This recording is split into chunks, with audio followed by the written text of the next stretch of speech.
Hello and welcome to dear all my students. मैं Rupinder Sachin Kariwal welcome करता हूं हमारे चैनल केमिस्ट्री गुरु फाउंडेशन की तरफ से। भाई हमारी जो क्वेश्चन सीरीज चल रही है वो चल रही है सैंपल पेपर एजुकार्ड की। भाई बिल्कुल क्लियरली विजिबल है। आज हम स्टार्ट करने वाले हैं हमारा 7 सैंपल पेपर और 6 सैंपल पेपर में बच्चों ने बहुत सपोर्ट किया है और thank you very much for the all my supporters. But जो सपोर्ट नहीं कर रहे हैं भाई गलत बात है। भाई इतनी मेहनत हम आपके लिए कर रहे हैं तो इतना सपोर्ट आपका भी बनता है कि हमारी वीडियोस को लाइक और शेयर तो कर दो भाई। ठीक है, चलो भाई इंफॉर्मेशन क्या है आपके लिए। इंफॉर्मेशन ये है भाई, अब आपके लिए एजुकार्ड की सीरीज तो स्टार्ट हो चुकी है और काफी सारा अच्छा रिस्पॉन्स भी रहा है। अब आपका मैथमेटिक्स का भी स्टार्ट होने वाला है भाई, जिसमें आपको मैथमेटिक्स एंड साइंस का कॉम्बिनेशन मिलेगा भाई, या आपको सेपरेट मैथमेटिक्स का अरिहंत का एंड सेम एज साइंस का अलग अलग में मिलेगा। बट वो आप कमेंट सेक्शन में राइट करेंगे भी आपको सैंपल पेपर्स अलग अलग चाहिए कि मैथमेटिक्स का और साइंस का कॉम्बिनेशन चाहिए। और दीक्षांत जी नाराज हो जाएंगे कि अगर आपने उनको सपोर्ट नहीं किया। तो मैं चाहता हूं कि सबसे पहले मैथमेटिक्स का बेस्ट कंटेंट आने वाला है, उसके लिए प्री इन्फॉर्मेशन आपको दे दी है। राइट 5 PM पे आपको वीडियोस मिल जाएगी साइंस की भी और मैथमेटिक्स की भी। चलो भाई डिले ना करते हम स्टार्ट करते हैं हमारा टॉपिक। और टॉपिक हमारा सैंपल पेपर 7 का फर्स्ट क्वेश्चन क्या है? फिजिक्स। सर बहुत ही भयानक डायग्राम दिया हुआ है, 3 डायग्राम, एक ही मिल जाता भाई। क्वेश्चन भी तो देखो कितना सिंपल दिया हुआ है, 2 मार्क्स का क्वेश्चन है। और क्या पुट करता है वो कहता है आउट ऑफ दिस 3 डायग्राम, आपके पास जो तीनों डायग्राम है, in which of this following heat produces maximum, किसके अंदर मैक्सिमम हीट प्रोड्यूस होगी? तो भाई जूल्स लॉ ऑफ हीट को याद किया जाए, H is equal to I square RT। But we are not talking about the current in any diagram, किसी में भी करंट के बारे में बात नहीं करी है। अब करंट को निकालोगे फिर कंपेयर करोगे, इससे अच्छा तो क्या, अभी हम करंट को रिमूव कर देते हैं। ओम्स लॉ के अकॉर्डिंग क्या होता है, I is equal to V by R, तो I की जगह पे भाई हम पुट कर देते हैं V by R, V square. यहां से कुछ कैंसिल होगा तो उसको कैंसिल कर देते हैं, तो हमारे पास हीट आ जाएगी भाई V square by R T। ठीक है भाई। अब यहां पे देखो भाई V यानी जो वोल्टेज है वो तो सेम है, कांस्टेंट है, सभी में सेम है। T के बारे में कहीं बात नहीं की है, तो डेफिनेटली हमारा जो हीट डिपेंड करेगा वो करेगा भाई इनवर्सली टू द रेजिस्टेंस। अब जिसका रेजिस्टेंस ज्यादा होगा उसकी हीट कम होगी। बट हमारे क्वेश्चन में क्या भी मैक्सिमम हीट, तो मैक्सिमम हीट के लिए रेजिस्टेंस कम होना चाहिए। फर्स्ट केस में रेजिस्टेंस कितना है भाई 2 ओम, सेकंड केस में 2 रेजिस्टर सीरीज में है, तो भाई इनका कॉम्बिनेशन बन जाएगा 2 + 2 यानी 4 ओम। यानी हमारा सेकंड वाला तो भाई अभी रिजेक्ट होने वाला है। ठीक है, अब थर्ड वाला भी देख लेते हैं। तो थर्ड वाले में भी क्या है, 2 ओम के 2 रेजिस्टर पैरेलल कॉम्बिनेशन में है, तो पैरेलल का सोल्व करते हैं भाई। 1/2 कितना हो गया, ऐड करेंगे 1/2 यानी हाफ एंड हाफ 1 ओम। ये हमारा आएगा भाई 1/RP। रिवर्स करेंगे भाई 1/1, सोचने मत बैठ जाओ भाई, 1/1 1 ही होता है, तो RP की वैल्यू आ जाएगी भाई 1 ओम।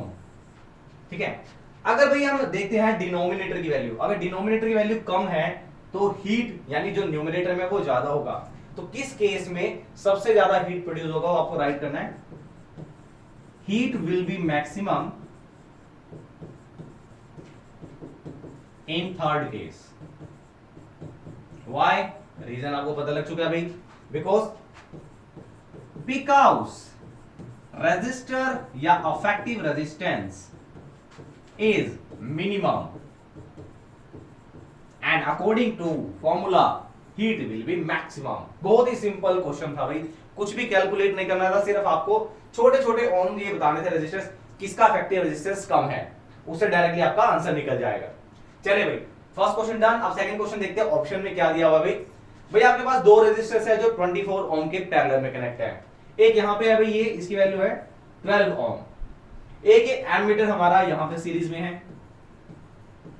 दूसरा हमारा एमीटर यहां पर है भाई, ये रहा, ये हमारा एमीटर यहां पे कनेक्टेड है, एमीटर 2। 6 वोल्ट की सप्लाई है भाई। क्वेश्चन में क्या दे रहा है कि study the diagram circuit and find out the current in a 12 ohm resistor. Current find करना है भाई। तो पहले तो आप ये देखो भाई ये रेजिस्टर्स का कॉम्बिनेशन क्या है भाई, ये दोनों हमारा पैरेलल कॉम्बिनेशन है, तो पैरेलल में भाई कितना बनेगा, ये 1/24 प्लस 1/24, इट कम्स आउट 2/24, 1/12, ये 1/RP की वैल्यू आ रही है। इसको रिवर्स कर देंगे, RP की वैल्यू आ गई भाई 12 ओम। यानी इस सब को सोल्व करके आपके पास आया 12 ओम। अब 12 ओम भाई ये आपके पास 12 ओम ये रहा, ये आपका सीरीज में कनेक्ट है, ठीक है। तो ये वाला और इसको हम नाम दे देते हैं भाई R1 दे देते हैं, चलो RP और R1 सीरीज में है, तो हमारा टोटल रेजिस्टेंस आ जाएगा भाई 12 प्लस 12 ओम 24 ओम, ये हमारा आ गया टोटल रेजिस्टेंस, ठीक है।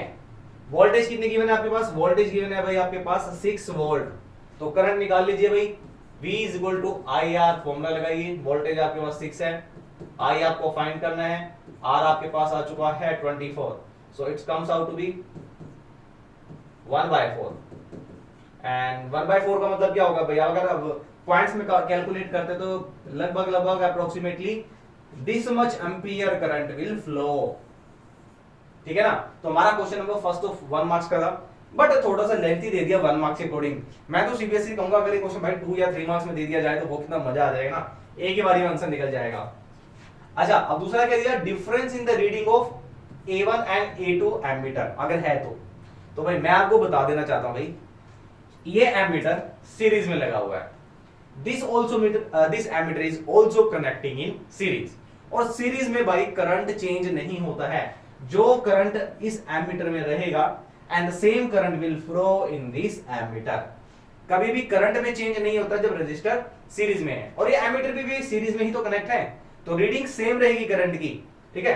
तो कितनी रीडिंग रहेगी भाई, I is equal to 0.25 ampere, तो ये आंसर रहेगा भाई, इसका आंसर क्या रहेगा, कोई किसी में डिफरेंस है, no, because reading will be same in both meter, because reading will be same in both cases, या बोथ एमीटर्स। अच्छा आंसर है। देखो दूसरे में तो कुछ पूछा ही नहीं है, फ्री का 1 मार्क्स मिला हुआ आपको, ठीक है, 1 मार्क्स का, ये भी फ्री का है, सिर्फ थोड़ी सी मेहनत लगेगी आपके फर्स्ट पार्ट में।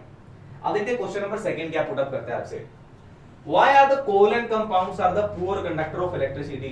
भाई साहब इतनी बार बता दिया क्वेश्चन आपको, ये एनसीईआरटी क्वेश्चन है, ये आपके सैंपल पेपर का क्वेश्चन है, ये आपके ऑफिशियल पेपर में भी दिया हुआ है, ये आपके हर सैंपल पेपर में मिलेगा क्वेश्चन, ये आपके एग्जाम्पलर में मिल जाएगा, ठीक है। इतने सारे क्वेश्चन जब दे रहा है तो डेफिनेटली ये क्वेश्चन आने के पूरे चांस है भाई, तो छोड़ना नहीं है। तो why covalent compounds are poor conductor of electricity, क्या रीजन रहेगा भाई, अब तो मेरे ख्याल से अब तक ध्यान में आ जाना चाहिए आंसर क्या रहने वाला है, covalent compound,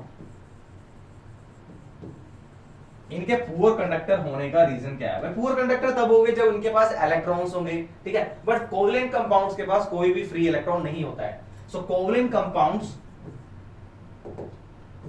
are formed by mutual sharing of electron,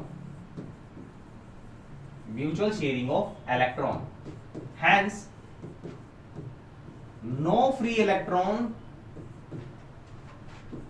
are present to contribute electrons or contribute current, अब करंट नहीं है, so they are poor conductor, right, poor conductor. और सेकंड पॉइंट में क्या दिया हुआ है भाई इसका, और भी दिया है कि why do covalent compounds have low melting point and boiling point, भाई लो मेल्टिंग पॉइंट या लो बॉइलिंग पॉइंट का मतलब क्या है, लो बॉइलिंग पॉइंट का मतलब क्या है, डेफिनेटली इसको जब ब्रेक करना है तो बहुत जल्दी हो जाएगा, बहुत छोटे से टेम्परेचर पे।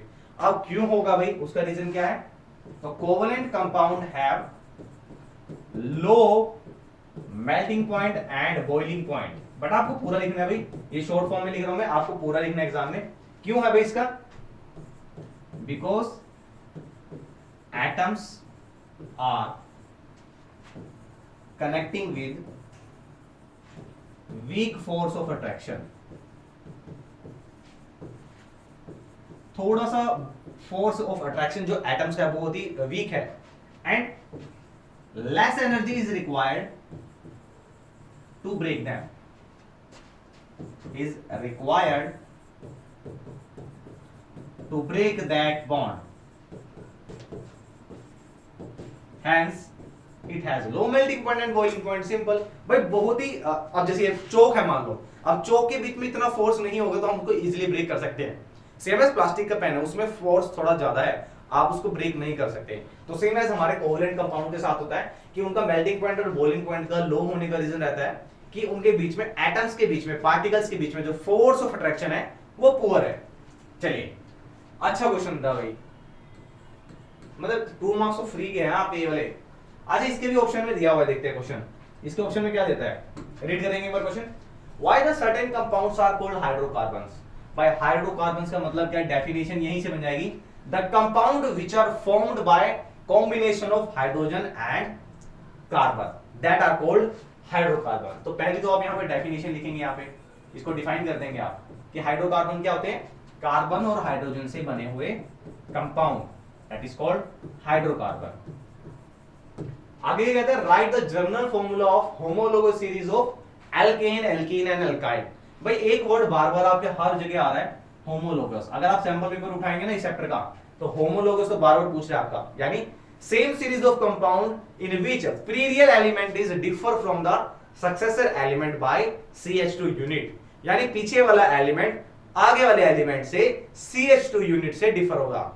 भाई वो स्टोरी सुनोगे, वो सुनोगे ना, तीतर के दो आगे तीतर, तीतर के दो पीछे तीतर, आगे तीतर पीछे तीतर, तीतर तीतर तीतर, ठीक है। तो एक कार्बन कंपाउंड है, उसके पीछे जो कंपाउंड है CH2 यूनिट का डिफरेंस है, उसके आगे जो कंपाउंड है उस वो भी कितना डिफरेंस आ रहा है दोनों में, CH2 का। तो CH2 यूनिट से डिफर वाले जितने भी सीरीज ऑफ कंपाउंड होंगे, these are homologous series of compound, ठीक है। अब वो कहता है एल्केन के लिए बताइए, तो भाई इससे इजी टॉपिक नहीं पूछेगा भाई, सबसे टॉप मोस्ट इजीएस्ट पार्ट है ना वो दे दिए इन्हें। एल्केन के लिए फॉर्मूला क्या है, CnH2n+2। एल्कीन के लिए क्या है, इसमें से 2 और कम कर दीजिए, देखो 2n+2 था, एक 2 कम कर दिया। अच्छा एल्कीन से बाद एल्काइन, इसमें से 2 और कम कर दीजिए, CnH2n-2। तो भाई दे दिया हमने, एग्जांपल दे दिया। कहता है draw the structure of the member of each series. अब इनके एक एक मेंबर का बता दीजिए भाई। यहां पे हम n की वैल्यू पुट करते हैं तो ये आएगा हमारा CH4। ओपन स्ट्रक्चर क्या रहेगा भाई इसका, ये इसका ओपन स्ट्रक्चर रहेगा भाई, हाइड्रोजन हाइड्रोजन हाइड्रोजन और हाइड्रोजन, ठीक है ना भाई। दूसरा इसकी बात करते हैं, तो यहां पे भाई फर्स्ट में एल्कीन एग्जिस्ट नहीं करता है, ठीक है। डबल बॉन्ड वाले जो कंपाउंड है इसमें हमारा मिथ वाला फॉर्मूला नहीं लग सकता, क्योंकि टेट्रावैलेंसी फॉलो नहीं होगी भाई। तो ये 2 से स्टार्ट होता है, C2H4, ये कुछ इस तरीके का बनेगा भाई, ये डबल बॉन्ड आगे बीच में, एक हाइड्रोजन इधर एक हाइड्रोजन इधर, ठीक है भाई। अब बात करते हैं यहां पे, सेम यहां पे भी होगा भाई, फर्स्ट केस एग्जिस्ट नहीं करेगा just because of tetravalency follow नहीं हो पाती है, तो 1 नहीं होगा, यहां से 2 से स्टार्ट होगा, C2H2, ये बन गया भाई इनका ट्रिपल बॉन्ड का स्ट्रक्चर। अब टेट्रावैलेंसी को फॉलो करने के लिए भी यहां एक हाइड्रोजन यहां कनेक्ट होगा, एक यहां कनेक्ट होगा। So this is all about your simple सा क्वेश्चन का पार्ट। 2 मार्क्स का क्वेश्चन भाई हो जाना चाहिए आई थिंक, ठीक है ना। चलिए नेक्स्ट देखते हैं भाई। नेक्स्ट क्वेश्चन हमारा थर्ड क्वेश्चन है, बहुत ही लेट आया बट आना चाहिए था इसे बहुत सारे सैंपल पेपर्स में, बट क्या हुआ भाई, आप तो कर ही रहे हैं ना। अब डायग्राम से मेरे ख्याल से ना 7th क्लास के बच्चे को भी पता लग गया होगा कि कौन सा डायग्राम है और क्या होने वाला है इसके अंदर। क्या होने वाला है भाई सर बता दीजिए भाई। भाई ये है हमारे पोलन ग्रेन्स, ये पोलन ग्रेन्स ट्रांसफर हो जाएंगे स्टिग्मा में। इस प्रोसेस का नाम क्या था सर, पोलिनेशन। बिल्कुल सही भाई, ये है हमारा पोलिनेशन। कौन सा पोलिनेशन है, एक ही फ्लावर है, एक ही एंथर है, उसी का ही एंथर उसी की स्टिग्मा, तो भाई ये होगा self pollination. But here pollen grains are transferred to the stigma of another flower. Another flower means it is cross pollination. तो ये तो डायग्राम दे दिया भाई, डायरेक्टली नहीं बोल सकता था क्या भाई क्रॉस पोलिनेशन और सेल्फ पोलिनेशन है, नहीं, थोड़ा सा आपको डाइवर्ट करना है उसने क्वेश्चन से। अब वो कह रहा है there are the 2 type of pollination shown in this diagram, identify the difference. अब डिफरेंस देखते हैं भाई, डिफरेंस क्या आएगा, चलो डिफरेंस कर लेते हैं भाई इसका एक। तो यहां छोटा सा बना देता हूं भाई मेन पॉइंट्स जो डिफरेंस में आपके रहते हैं हमेशा।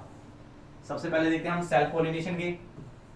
भाई सेल्फ पोलिनेशन और क्रॉस पोलिनेशन मतलब डेफिनेशन जब भी पूछे आपसे भाई, तो डेफिनेशन का हमेशा डिफरेंस का सॉरी डिफरेंस का फर्स्ट पॉइंट हमेशा रहना चाहिए उसका डेफिनेशन। तो सेल पोलिनेशन में क्या रहता है भाई, सेल पोलिनेशन में transfer of pollen grain from anther to और filament to stigma of same flower.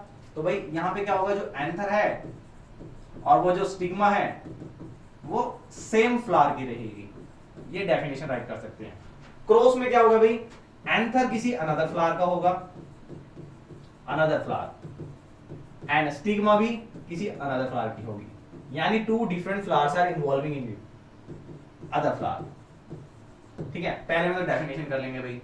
दूसरे पॉइंट में भाई जब सेल पोलिनेशन की बात कर रहे हैं तो सेल पोलिनेशन में किसी भी तरीके की हमें हेल्प नहीं चाहिए, हमें नहीं भाई फ्लावर को हमारे यानी कोई भी हेल्प करने के लिए एजेंट की रिक्वायरमेंट नहीं है, so no agent is required.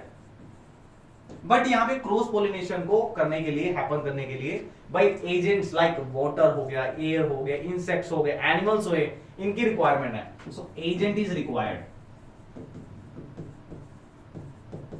अच्छा, सेल पोलिनेशन की अगर हम बात करते हैं थर्ड पॉइंट में, सो इसके अंदर less number of pollen grains बनते हैं, less number of pollen grains. Cross pollination में भाई नंबर ऑफ पोलन ग्रेन्स ज्यादा होते हैं, मोर नंबर ऑफ पोलन ग्रेन्स।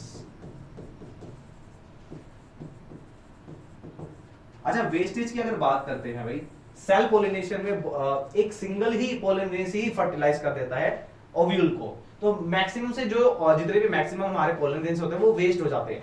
तो यहाँ पे होता है फोर्थ पॉइंट में wastage of pollen grains, but nothing happen here. तो यहाँ पे आएगा लेस वेस्टेज या नो वेस्टेज। अच्छा भाई, अब एक का स्टैमेन है, एक की स्टिग्मा है, डेफिनेटली क्या होगा भाई, दोनों अलग अलग कैरेक्टरिस्टिक्स के फ्लावर्स इन्वॉल्व हो रहे हैं, तो there will be some changes in the new progeny और in new flower, but that will happen in the cross pollination only. तो क्रॉस पोलिनेशन का सबसे इंपॉर्टेंट पॉइंट है कि there will be variation in new plant, variation in new flower या new progeny, no variation take place. यहां पे कोई variation नहीं होगी भाई, वही हड्डी वही खाल, मतलब वही फ्लावर एंथर है, वही स्टिग्मा है, तो कहां से आएंगे भाई नई गुण, ठीक है, कोई चेंजेस नहीं आएंगे। तो this is all about the self pollination and cross pollination. भाई 4 या 5 पॉइंट सफिशिएंट आपके लिए। कितने मार्क्स में पुट है, 2 मार्क्स में ही पुट अप करेगा। आपके जितने भी 7th क्वेश्चन तक होंगे वो सारे के सारे 2 मार्क्स में होंगे according to official sample paper. ठीक है, चलते हैं भाई नेक्स्ट क्वेश्चन देखते हैं भाई। इसका और पार्ट में क्वेश्चन क्या है, mention the one organism each which show the following reproduction। तो भाई ये कौन सा रिप्रोडक्शन है, बार बार बता चुके हैं, ये हमारे प्लाज्मोडियम में होता है।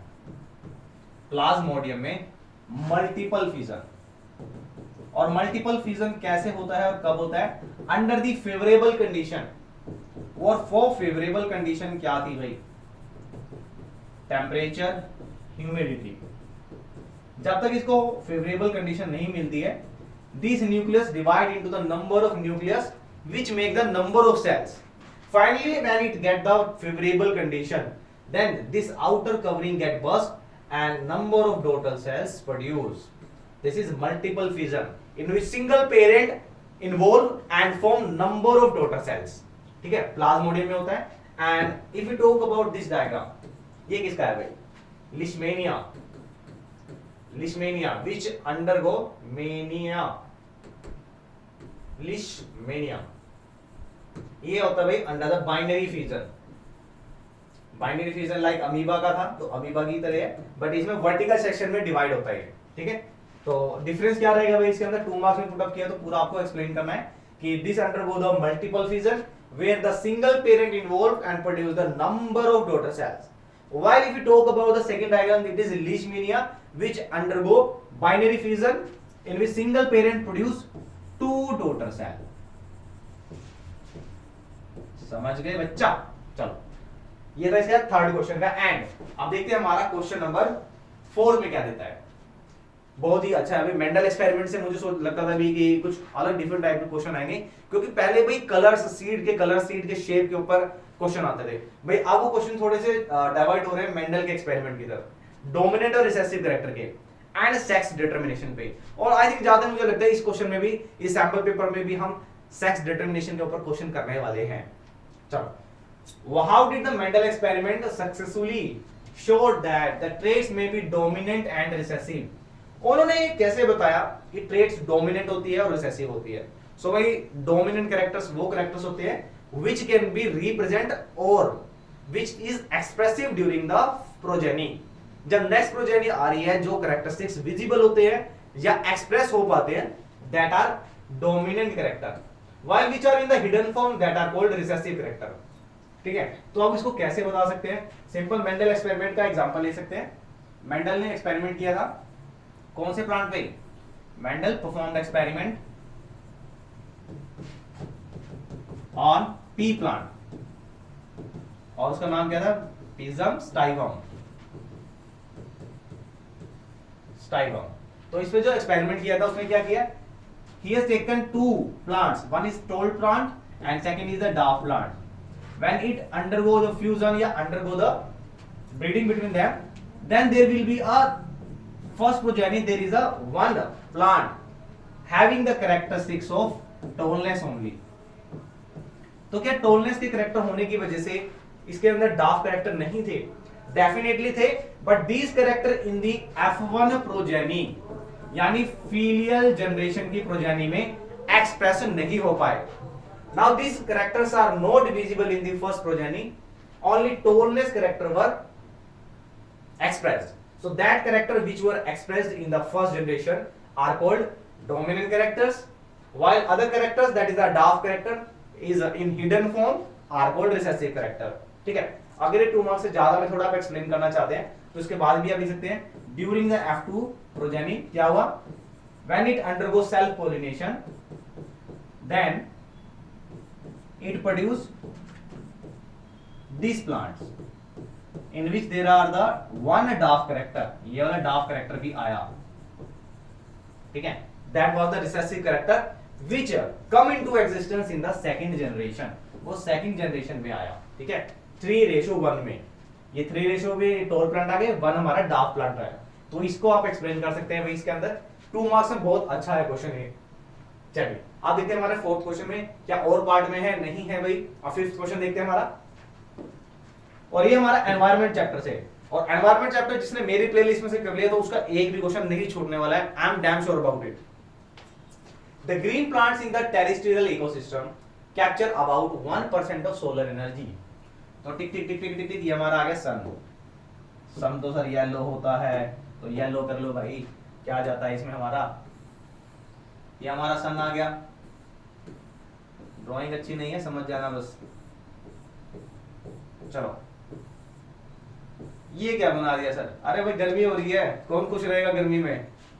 चलो वो कह रहा है कि जो प्लांट्स है टेरेस्ट्रियल, टेरेस्ट्रियल की मतलब लैंड के बारे में बात कर रहा है, they trap only the 1% of solar energy.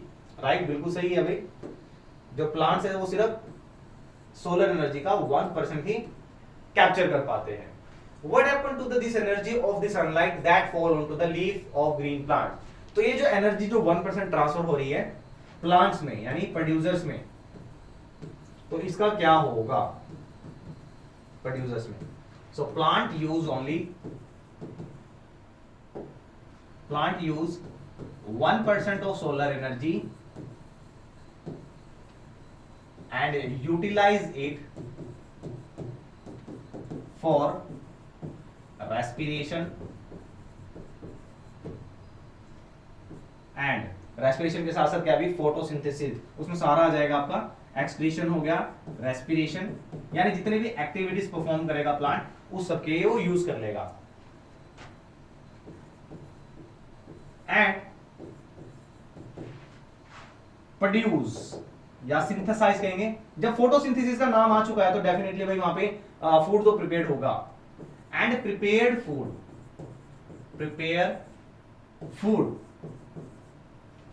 which is available for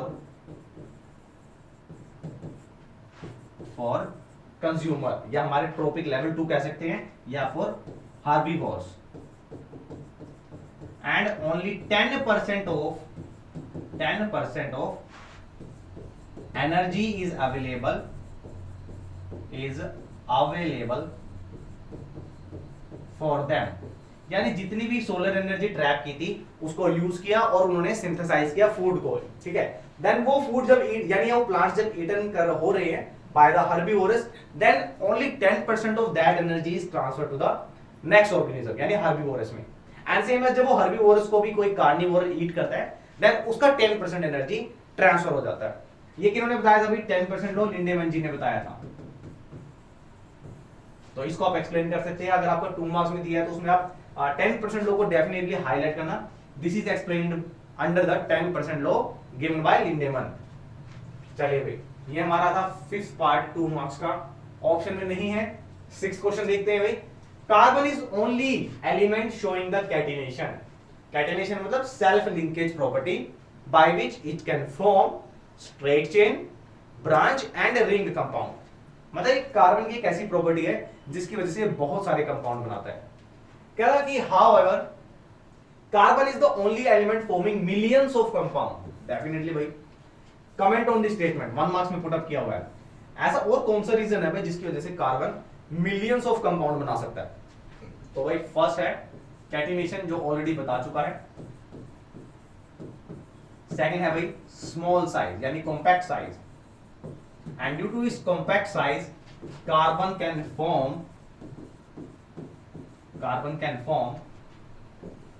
number of stable compound।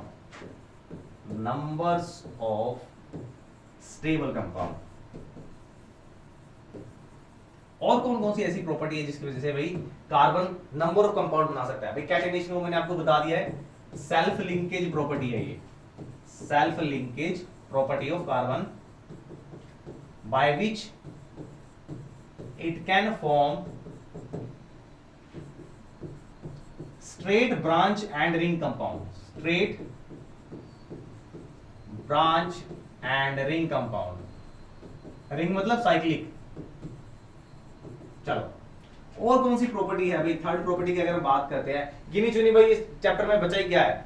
एक तो है भाई एल्केन, एल्कीन, एल्काइन, और दूसरे इसकी 3-4 स्पेसिफिक वर्सेटाइल नेचर। भाई इस बार डायमंड पे और ग्रेफाइट पे फुल रिंग पे इतने क्वेश्चन नहीं मतलब देखे जा रहे, तो किसी सैंपल पेपर में हार्डली कोई 1-2 क्वेश्चन गिना चुना है बेचारा, बाकी प्रॉपर्टीज पे क्वेश्चन ज्यादा आ रहा है। तो भाई tetravalency, carbon has a valency 4, it can make 4 bond और multiple bond with the other atom. एक तो टेट्रावेलेंसी हो गई भी, ये क्या कर सकता है अभी?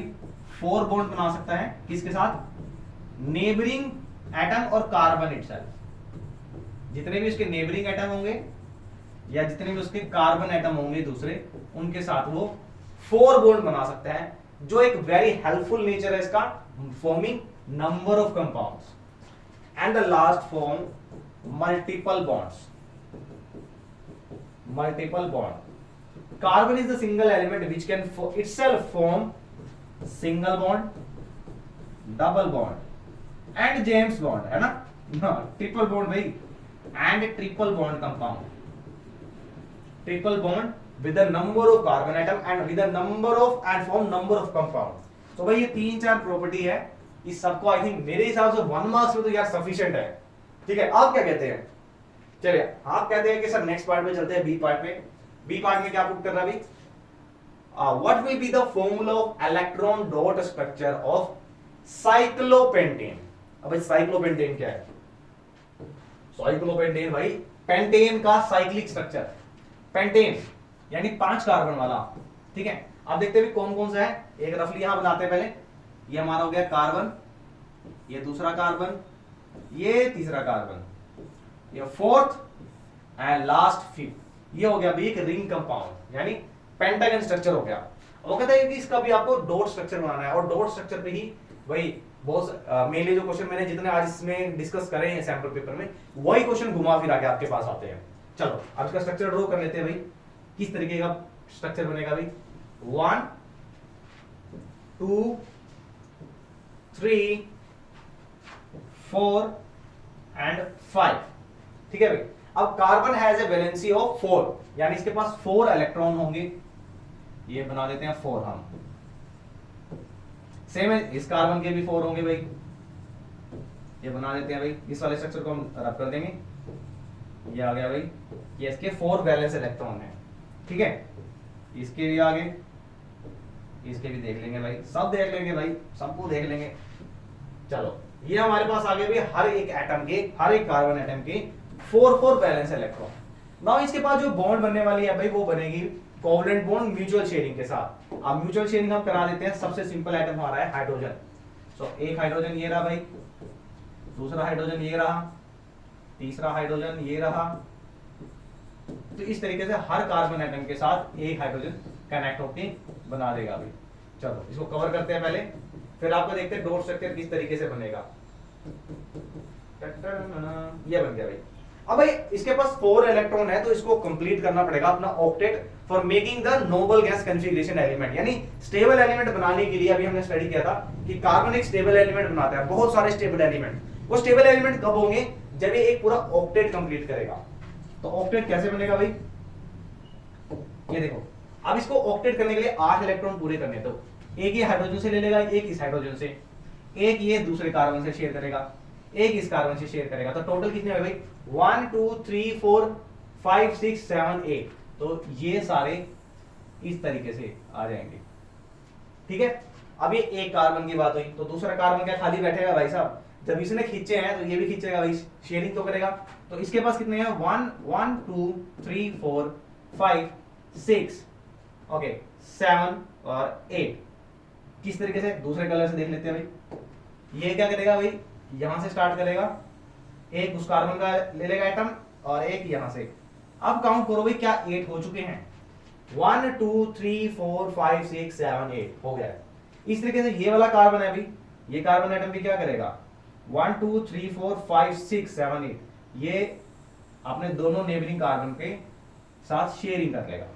एंड सेम एज इसके साथ ऐसा होगा, ठीक है ना भाई।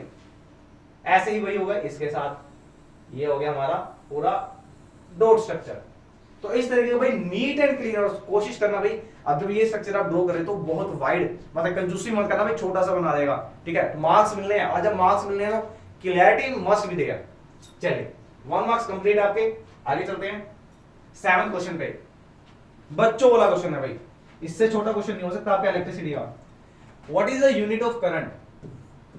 Unit of current is ampere. किसने बताया था भाई? नोबेल प्राइज विनर थी मैरी क्यूरी, एम्पियर ने बताया था। Express in the terms of charge and time. तो इसकी डेफिनेशन दे सकते हैं करंट की आप। Current is ratio of charge and time. या दूसरी डेफिनेशन दे सकते हैं आप इसकी, I is equal to Q by T, rate of flow of charge in a circuit,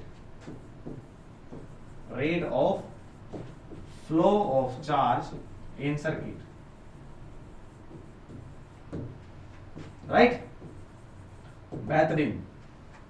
क्या वो हमारे पास अभी जो चार्ज फ्लो कर रहा है सर्किट में, and T is the time duration which charge flow।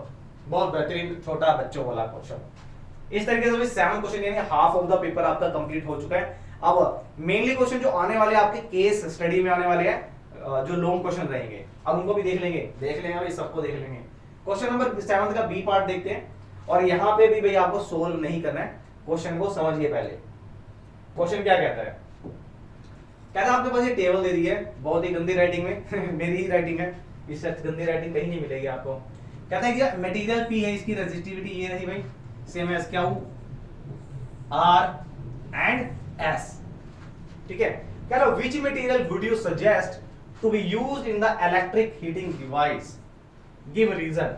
तो सबसे पहले भाई आपको इतना पता लग जाना चाहिए भाई, हीटिंग डिवाइस लाइक आपका टोस्टर हो गया, हीटर हो गया, ठीक है। अब हीटर है, टोस्टर है, उसके अंदर करंट तो जाएगा भाई, बिल्कुल जाएगा।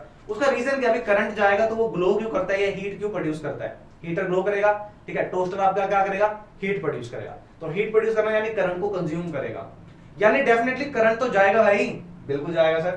तो अब अगर हम इनकी बात करते हैं भाई, एस की या क्यू की बात करते हैं, तो भाई इनके अंदर जो रेजिस्टिविटी देख रही है 10 to power 10 या 10 to power 12, 10 की power 15 and 17, it has much much much more resistivity, बहुत ज्यादा रेजिस्टिविटी है। इट मींस ये दोनों it will work as insulator, ये इंसुलेटर की तरह काम करेंगे, करंट तो जाएगा ही नहीं, तो यानी इस पे तो लगा देते हैं हम क्रॉस। ठीक है, अब बचते हैं हमारे पास हमारा R and P।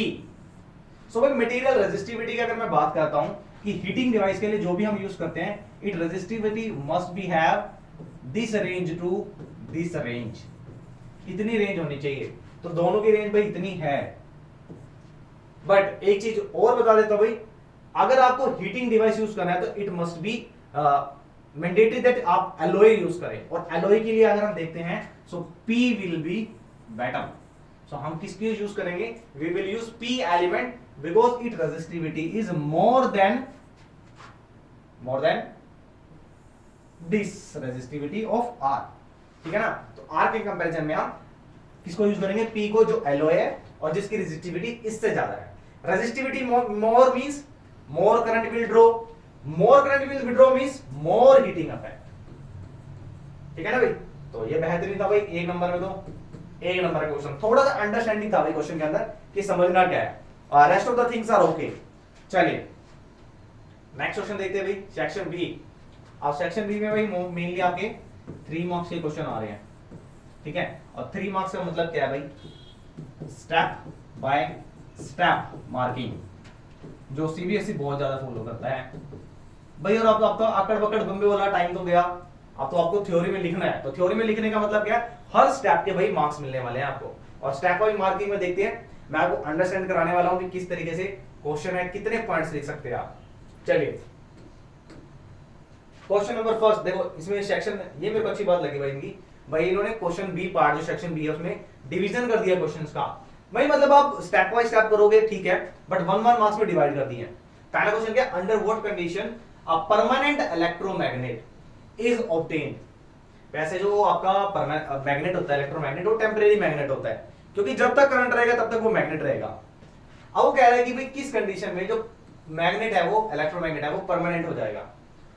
If the current carrying solenoid is used, ये आपका सोलेनोइड है, ठीक है ना, ये आपका साउथ पोल, ये नॉर्थ पोल, यहां से लाइंस निकल रही है और एंटर कर रही है भाई साउथ पोल में, ये एक बार मैग्नेट की तरह काम करेगी। ये कुछ एक्स्ट्रा इंफॉर्मेशन है जो आपको क्वेश्चन के अंदर पता होनी चाहिए।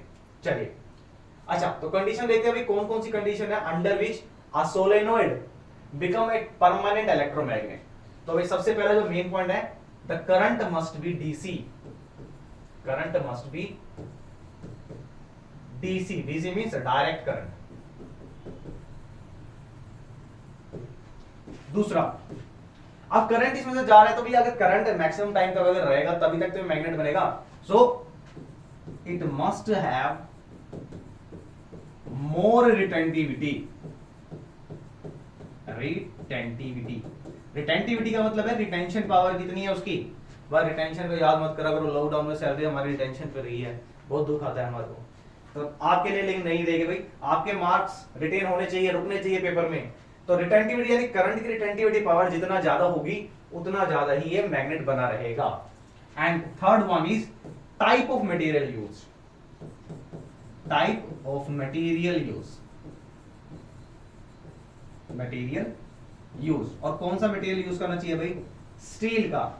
क्यों भाई, स्टील यूज करने से इसका मैग्नेटिक इफेक्ट या मैग्नेटिज्म इंक्रीज हो जाता है। सो steel must be used for making permanent electromagnet. तो भाई 3 पॉइंट्स बता दिए हैं भाई, एक नंबर वाले बच्चों की जान लोगे तो इतना बहुत है। चलते हैं बी पार्ट पे। बी पार्ट देखते हैं, how will you differentiate between an electromagnet and permanent magnet. कितने नंबर में दिया भाई, 1.5, यानी पिछला भी 1.5 पे ही होगा। ठीक है, 2 पार्ट में दिया ये। चलो भाई देख लेते हैं भाई, परमानेंट मैग्नेट।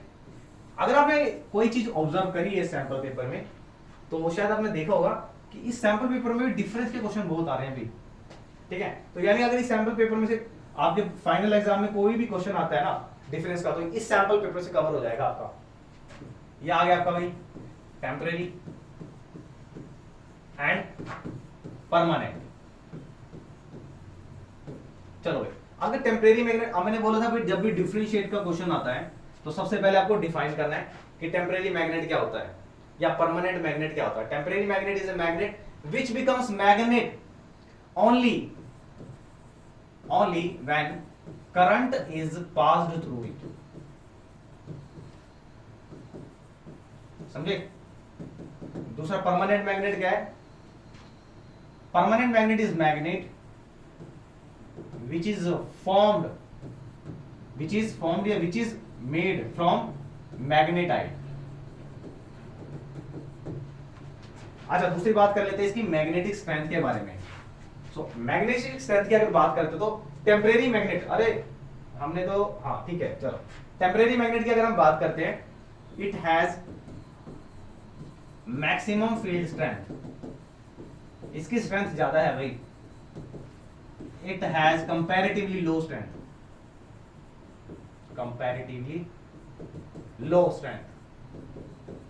दूसरा, तीसरा पोलैरिटी की अगर बात करते हैं भाई, इसकी जो टेम्परेरी मैग्नेट है इसकी पोलैरिटी को हम चेंज कर सकते हैं। We can change its polarity, change its polarity. इसकी पोलैरिटी फिक्स होती है भाई, पोलैरिटी इज फिक्स। अगर हम बात करते हैं मैग्नेटिक स्ट्रेंथ के बारे में, तो मैग्नेटिक स्ट्रेंथ हमारी परमानेंट मैग्नेट की सेम रहेगी, बट इसकी हम चेंज कर सकते हैं। सो हम कह सकते हैं कि magnetic strength can be change, या कैन बी इंक्रीज भी कर सकते हैं, डिक्रीज भी कर सकते हैं, कैन बी चेंज।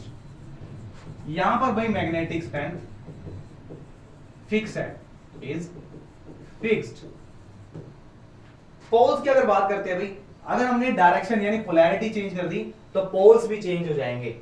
तो पोल्स कैन बी चेंज। कैसे चेंज करोगे?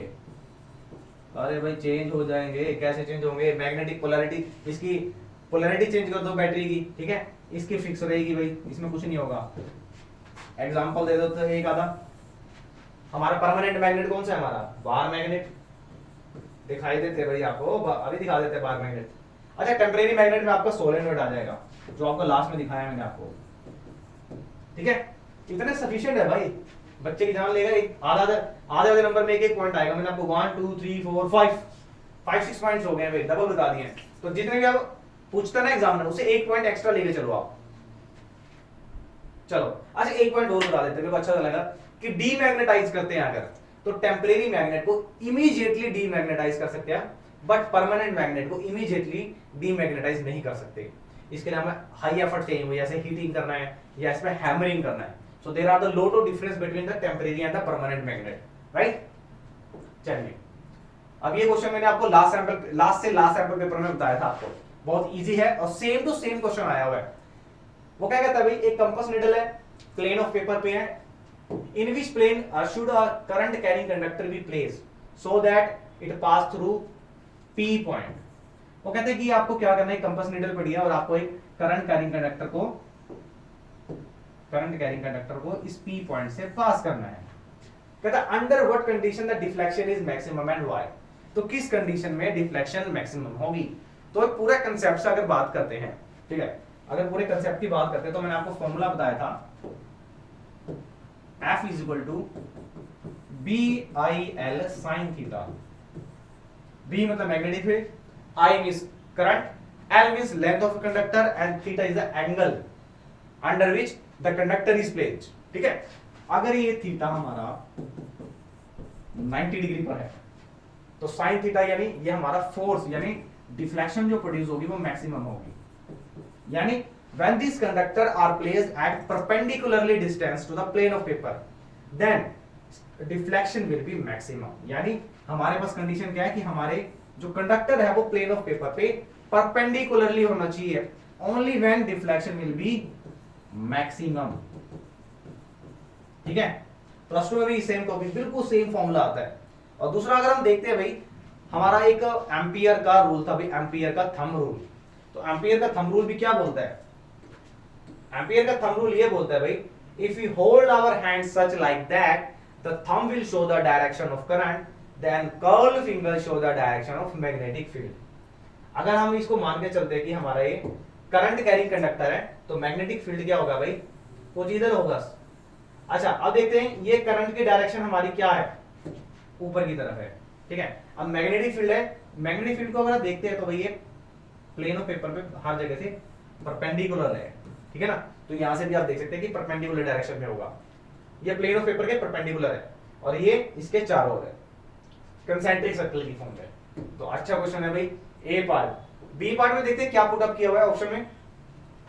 बहुत अच्छा क्वेश्चन है, मेरा फेवरेट। मतलब जब मैं 10th क्लास में था ना, सबसे ज्यादा क्वेश्चन आते थे इसके ऊपर, और मेरा फेवरेट क्वेश्चन बन गया था ये। चलो पहले डायग्राम बता देता हूँ। डायग्राम क्या आपका भाई, आपकी जो जिसमें ज्यादा टर्न है ये आपकी होती है प्राइमरी कॉइल, ठीक है, और ये हो गया आपका सेकेंडरी कॉइल। यहां पे एक गैल्वेनोमीटर कनेक्ट है आपका, गैल्वेनोमीटर। और यहां पे क्या है भाई, ये की के साथ एक सोर्स यानी वोल्टेज अप्लाई की हुई है, बैटरी है यहां पर। समझ आ रही बात? अब डायग्राम को एक बार आप खुद देखेंगे इसमें क्या क्या गिवन है, उसके बाद I will explain this part, ठीक है। चलिए, आई थिंक देख लिया होगा, डिस्कस कर लिया होगा आपने, आपने माइंड में जो भी था कंसेप्ट आपने देख लिया होगा क्या क्या है इसके अंदर। अब चलो एक्सप्लेन करते हैं।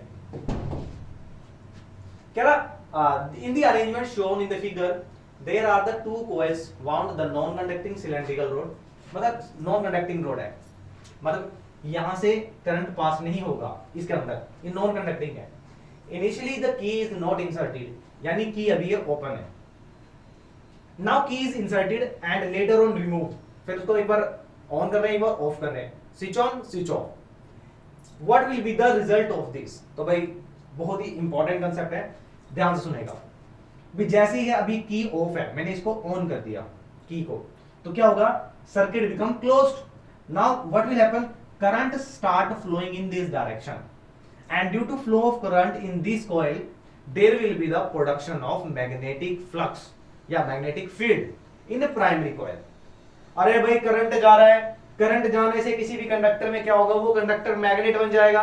वही तो बता रहा हूं मैं कि when current start flowing in this coil it become magnet and produce the magnetic field। due to the magnetic field in the primary coil there will be the magnetic flux change in the secondary coil। इस magnetic field की effect से इसके neighbouring coil में यानी secondary coil में भी magnetic flux induce होगा, ठीक है। And due to change in this magnetic flux there will be the induction of current and that induced current is measured by galvanometer and which is measured by deflection. इसकी जो deflection है वो एक side में हो जाएगी, ठीक है। ये तो था फर्स्ट रीजन कि जब हमने इंसर्टेड कर दिया है की को, तो क्या होगा, प्राइमरी कॉइल में मैग्नेटिक फ्लक्स प्रोड्यूस होगा या मैग्नेटिक फील्ड प्रोड्यूस होगा। And due to magnetic field in primary coil, magnetic field in primary coil there will be change in, ये इंपॉर्टेंट है, change in magnetic flux in associated coil. Associated क्या होता है sir, associated जो उसके साथ लगी हुई कॉइल है भाई, associated coil. Due to which current is induced, यानी करंट इंड्यूस्ड हो गया है। यानी ये कौन सा करंट है भाई, अब ये इलेक्ट्रोमैग्नेट बन चुका है भाई। ये देखो मैग्नेटिक फील्ड प्रोड्यूस हुआ, इसका फ्लक्स चेंज हुआ, इसके फ्लक्स होने से क्या हुआ, करंट इंड्यूस होगा, यानी करंट का इंडक्शन हुआ है, करंट का इंडक्शन हुआ है, which is measured by galvanometer. ये तो हो गया भाई फर्स्ट स्टेज। क्या कह रहे हो सर, एक स्टेज बाकी है? अरे वो वाला स्टेज नहीं है भाई मेरे, दूसरे वाला स्टेज, यानी हाफ आंसर कंप्लीट हो चुका है इंसर्टेड का। Later on remove. अब हमने क्या किया भाई, इस की को ऑफ कर दिया है, यानी सर्किट हमारा बंद हो चुका है। नाउ व्हाट विल हैपन, अभी करंट चल रहा था इसमें, नाउ करंट चलने से मैग्नेटिक फील्ड प्रोड्यूस हो रहा था, मैग्नेटिक फील्ड से मैग्नेटिक फ्लक्स बन रहा था, फ्लक्स से भाई इंड्यूस करंट बन रहा था, इंड्यूस करंट से डिफ्लेक्शन एक डायरेक्शन में हो गई थी, ठीक है ना।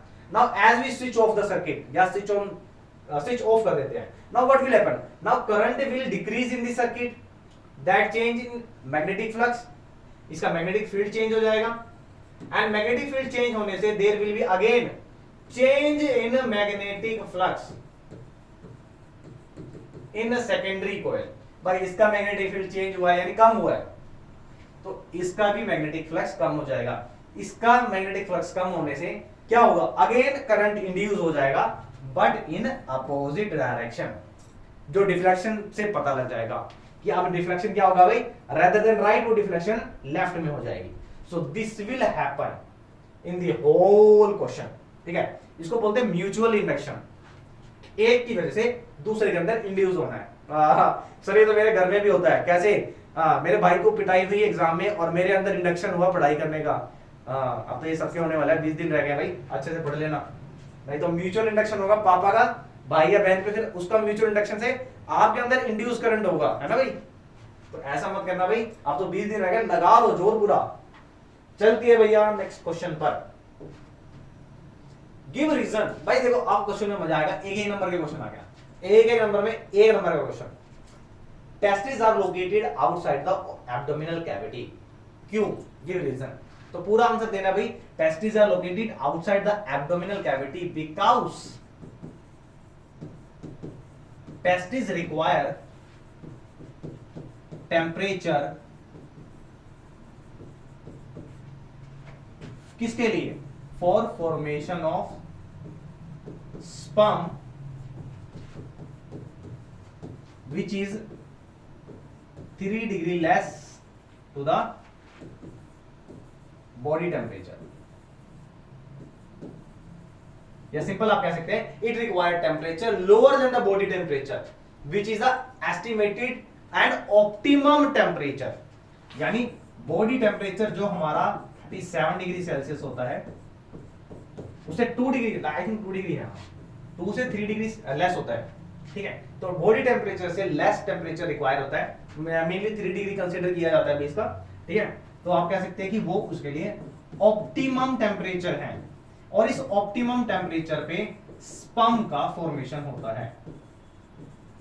तो इसीलिए भाई स्पर्म की फॉर्मेशन के लिए जो टेस्टिस होते हैं ये outside the body abdominal cavity में होते हैं, ठीक है। अच्छा क्वेश्चन है। दूसरा पॉइंट क्या कहता है? Offspring formed as a result of sexual reproduction exhibit more variation. भाई बिल्कुल सही है, क्योंकि sexual reproduction is the only mode of reproduction through which changes occur in the DNA. तो इसका आंसर लिख सकते हैं भैया, ड्यूरिंग सेक्सुअल रिप्रोडक्शन क्या होगा? सेक्सुअल रिप्रोडक्शन में, during sexual reproduction both parent, कौन कौन से, ब्रैकेट में आप लिख सकते हैं male and female, contribute their chromosomes. इसमें होगा क्या? Where genes carries information, information कह लीजिए या उसको कोड कह सकते हैं हम, जो प्रोटीन को सिंथेसाइज करता है। सो जीन कैरिंग इंफॉर्मेशन और the code for new individual, यानी नया बेबी जो बनने वाला है भाई, इंडिविजुअल, राइट। अब इसमें होगा क्या? During the कॉपिंग of this DNA या जीन्स की कॉपी के टाइम पे देयर आर सम वेरिएशन अकर या changes occur. During this process few changes occur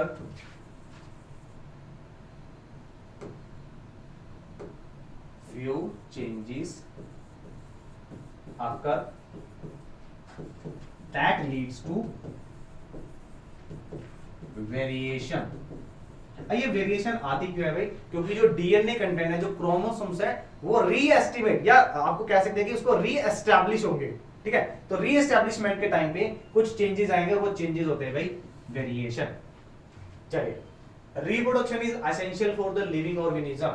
क्या रिप्रोडक्शन लिविंग ऑर्गेनिज्म के लिए एसेंशियल है? बिल्कुल है भाई। रिप्रोडक्शन असल में है क्या? Reproduction is a fundamental and biological process. एक फंडामेंटल है, यानी हमारे जितने भी जो नए ऑर्गेनिज्म प्रोड्यूसर है उसकी बेसिक यूनिट है एक तरीके से, यानी उसके नए स्पीसीज के एग्जिस्ट करने का रीजन है। तो fundamental and biological process in which germ cells and sex cells are involved through reproduction। क्या कर सकता है रिप्रोडक्शन के through? Through the reproduction organism can continue their species. Organism can continue to maintain their species और races. यानी आप कह सकते हैं अभी रिप्रोडक्शन एक ओनली मोड है जिससे एक ऑर्गेनिज्म अपने स्पीसीज को मेंटेन कर सकता है by some changes in it, और उसमें कुछ चेंजेस भी आते रहेंगे जिसे हम वेरिएशन बोलते हैं, ठीक है ना। तो ये एक बहुत ही बढ़िया एक बायोलॉजिकल प्रोसेस है जो एक स्पीसीज को मेंटेन करने के लिए मैंडेटरी है। चलिए भाई, और भाई स्टडी कीजिए भाई, रीडिंग करना है, रिव्यू करना है, इस सब में हम आपकी हेल्प कर रहे हैं, आइडिया भी दे रहे हैं भाई, ठीक है। इसे काट दो, ये कुछ नहीं होता टाइमिंग करो जल्दी से जल्दी कि आप इस सैंपल पेपर को 1 से 2 घंटे में फिनिश कर लो। डेली हैबिट डालो भाई, आपको एक सैंपल पेपर करना है, एक दिन छोड़ के कर लो भाई, एक दिन साइंस एक दिन मैथ, आपका इस तरीके से सारा सिलेबस कवर हो जाएगा भाई। 40/40 का टारगेट रखा है तो 40/40 आपके आने चाहिए, समझ गए। चलिए भाई, अब देखते हैं हमारा 10th क्वेश्चन। 10th क्वेश्चन क्या कहता है, 10th क्वेश्चन भी मैंने आपको पहले कराया हुआ है। कह रहा है कि जो नॉन बायोडिग्रेडेबल वेस्ट होते हैं, यानी जो डिग्रेड नहीं हो सकते हैं डीकंपोजर से, toxical chemicals entered into the food chain, what type of food habit would you suggest to a man, vegetarian और नॉन वेजिटेरियन, एक्सप्लेन। आपको 3 मार्क्स में क्वेश्चन दिया हुआ है तो स्टेप बाय स्टेप मार्किंग होगी भाई। सबसे पहले आपको बताना है फर्स्ट लाइन का मतलब, a non biodegradable toxic chemical enter into the food chain, तो ये क्या है भाई, बायोमैग्निफिकेशन। तो आप पूरा बता सकते हैं कि नॉन बायोडी waste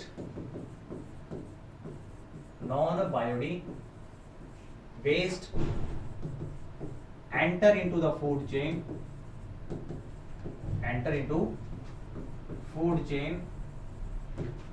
and toxic harmful chemicals accumulate at each tropic level। हर ट्रोपिक लेवल पे ये इंक्रीज होता रहता है, that is called biological magnification या बायोमैग्निफिकेशन, ठीक है। ये हमारे फर्स्ट लाइन का आंसर किया हमने। उसके बाद क्या कहता है कि which type of food habit will you suggest to a man, vegetarian और नॉन वेजिटेरियन। सो डेफिनेटली भाई ओम तत्सत, तो भाई हम करेंगे भाई वेजिटेरियन को फॉलो, रीजन बीइंग कि भाई हर ट्रॉपिक लेवल पे कंसंट्रेशन इंक्रीज हो जाती है। सो आई पर्सनली इसको हम अपने आप लिखेंगे आंसर कि I personally suggest a man to have a vegetarian habit या to take a vegetarian food. Why? Because, अब बिकॉज का आंसर यहां से स्टार्ट होगा आपका कि explain with the help of a food chain which will you suggest is advantages in another aspect. How, पूरा answer करना है आपको, एक्सप्लेन करना है। तो भाई ये फर्स्ट सेकंड, अब ये थर्ड स्टेप, ठीक है। अब थर्ड स्टेप में मैं पूरा एक्सप्लेन करेंगे कि आपने इसको वेजिटेरियन के लिए क्यों आपने इसे सजेस्ट किया है। सो आप पूरा बता सकते हैं, बिकॉज हार्मफुल केमिकल जो है लाइक डीडीटी है, special harmful chemicals like DDT enter into food chain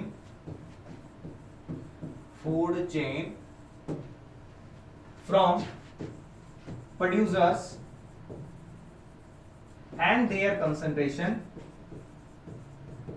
increases by each tropic level,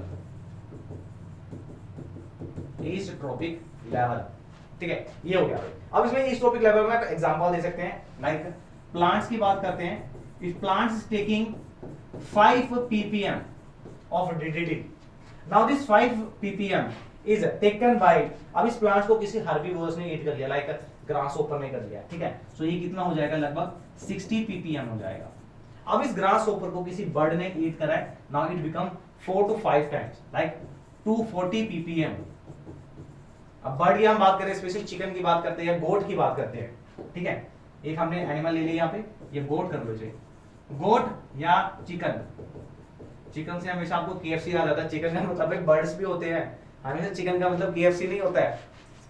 चलो, ये 240 ppm जब ह्यूमंस बीइंग जब इनको एनिमल्स को कंज्यूम करते हैं, नाउ इट बिकम 1600 ppm, यानी 5 ppm से स्टार्ट होती है सीधा ह्यूमन के अंदर। जब जो नॉन वेजिटेरियन होते हैं, जब ह्यूमंस उसको फूड बनाते हैं, नाउ इट बिकम 1600 ppm।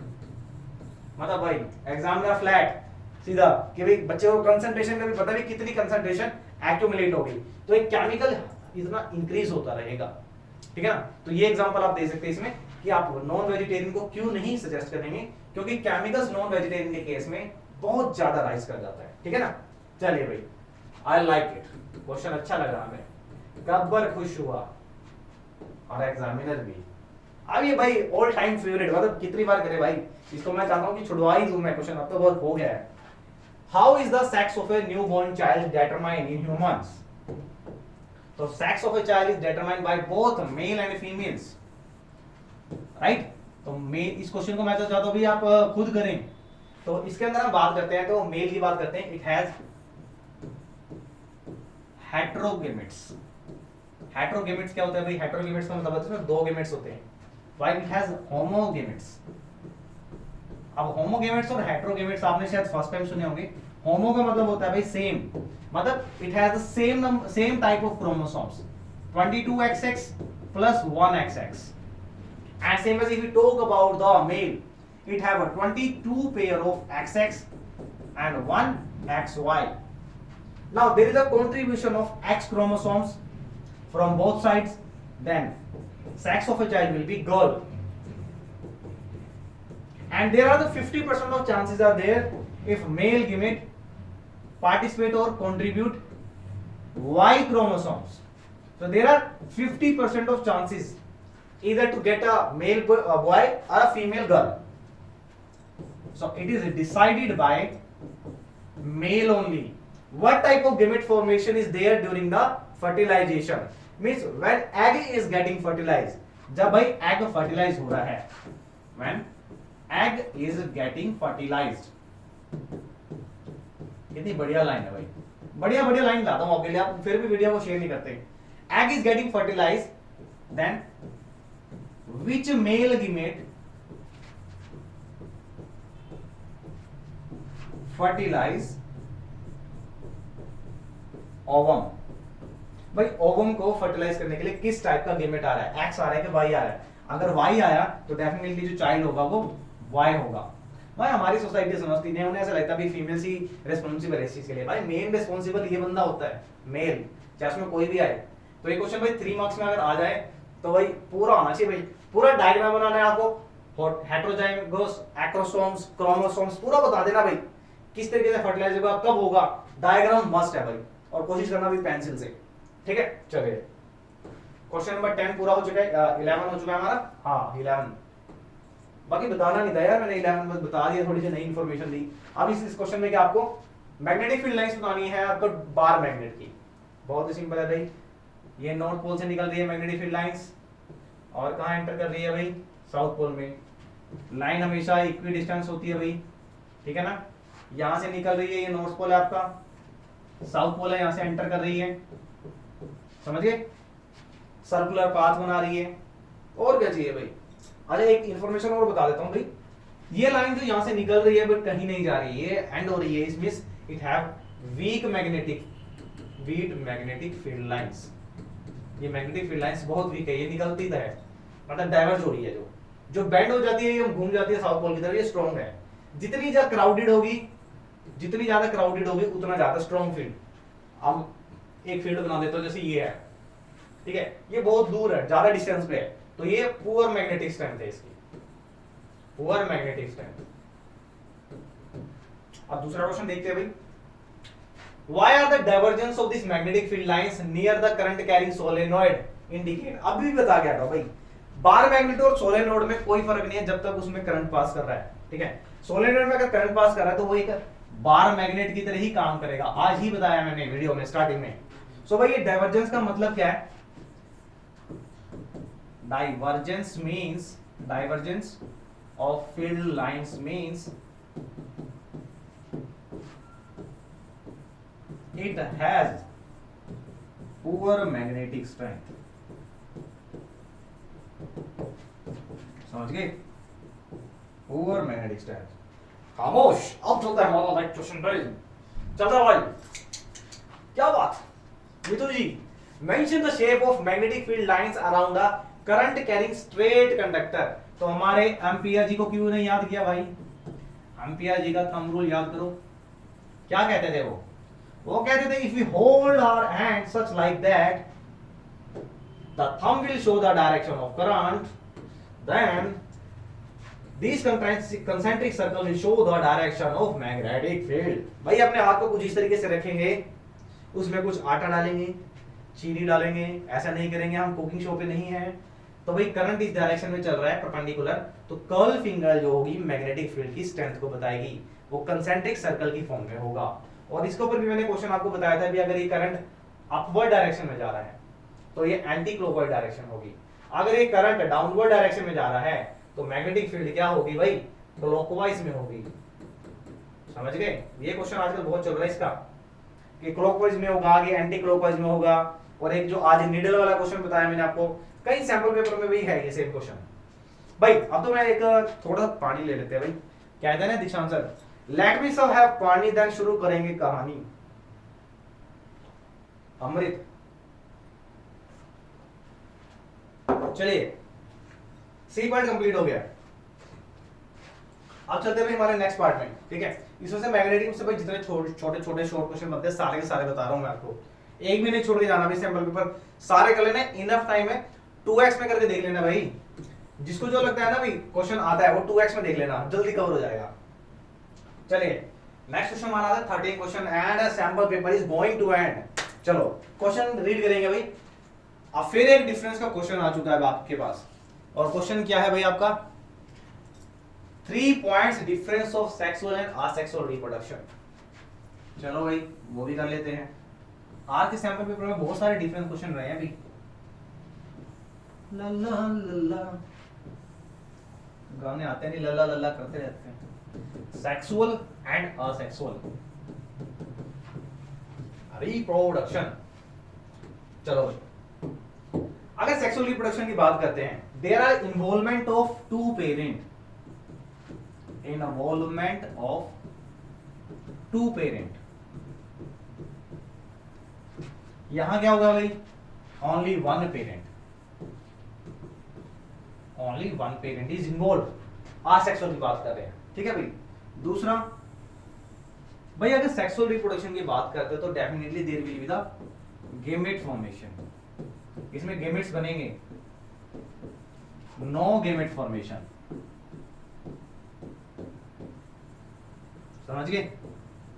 चलो अब जब गेमेट्स बन रहे हैं तो मेल गेमेट डेफिनेटली फर्टिलाइज करेगा भाई फीमेल गेमेट्स को, ठीक है ना। So male gametes and sperm fertilized female gamete to give rise zygote। समझ गए? चलो यहां पे ऐसा कुछ नहीं होगा भाई, जब गेमेट्स ही नहीं है तो फर्टिलाइजेशन कैसे होगा भैया, तो फर्टिलाइजेशन डज नॉट हैपन। और क्या हो सकता है भाई, जैसे हमने सेल्फ और क्रॉस में एक करा था भाई, चेंजेस आते हैं क्रॉस पोलिनेशन में, तो ऐसे हमारे सेक्सुअल रिप्रोडक्शन में भी होगा भाई। सेक्सुअल रिप्रोडक्शन में क्या होगा, वेरिएशन होगी, variation will be produce,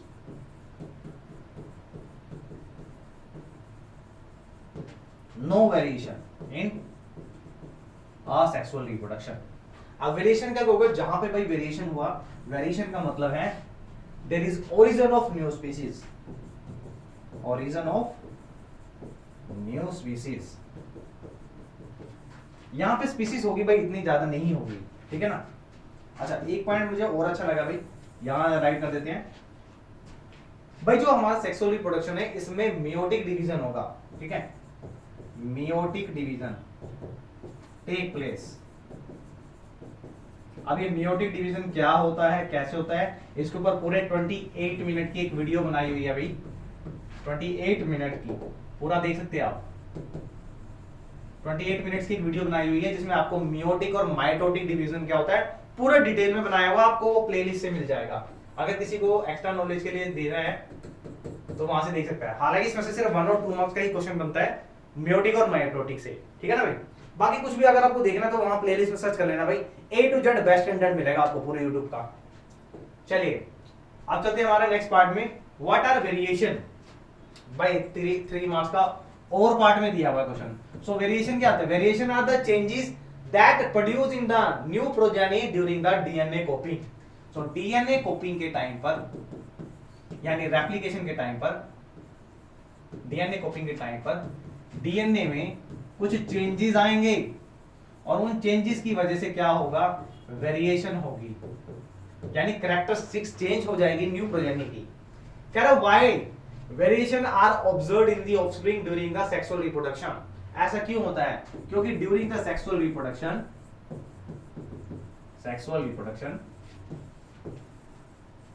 when DNA get copied from both parent,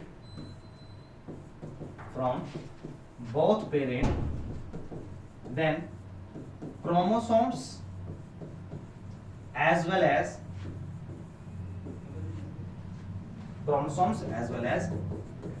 DNA content, जो DNA कंटेंट है क्रोमोसोम्स है, will रीएस्टैब्लिश, और ड्यूरिंग दिस रीएस्टैब्लिशमेंट क्या होगा भाई, इस रीएस्टैब्लिश के टाइम पर उसमें कुछ चेंजेस आएंगे। Reestablished where few changes leads to variation.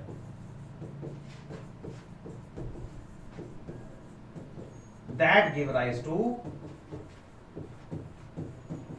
origin of new species,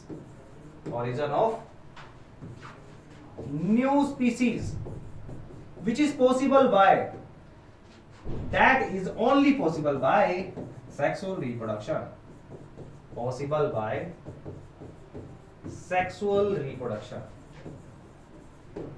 समझ गए? ये सिर्फ सेक्सुअल रिप्रोडक्शन से भी पॉसिबल होगा भाई। चलते हैं हमारे नेक्स्ट क्वेश्चन पे।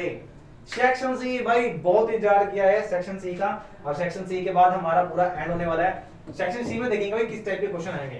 तो मेनली मैं आपको स्टार्टिंग से ही बता रहा हूं भाई, केस स्टडी के जितने क्वेश्चन हमारे आ रहे हैं, दो क्वेश्चन देंगे, question number 14 and question number 15। ठीक है, दो क्वेश्चन देंगे, दोनों जरूरी है करना, कंपलसरी है, मैंडेटरी है भाई। आप देखते हैं क्वेश्चन कैसे आ रहे हैं। चलो क्वेश्चन देखते हैं। फर्स्ट हमारा डायग्राम को पूरा क्लियरली अच्छे से देखेंगे भाई। मैं आपको बता देता हूं पहले डायग्राम में क्या है, क्योंकि इस सैंपल पेपर में अगर देखते हैं थोड़ा सा एक मिस्टेक लगा मुझे, उसको मैं करेक्ट कर रहा हूं।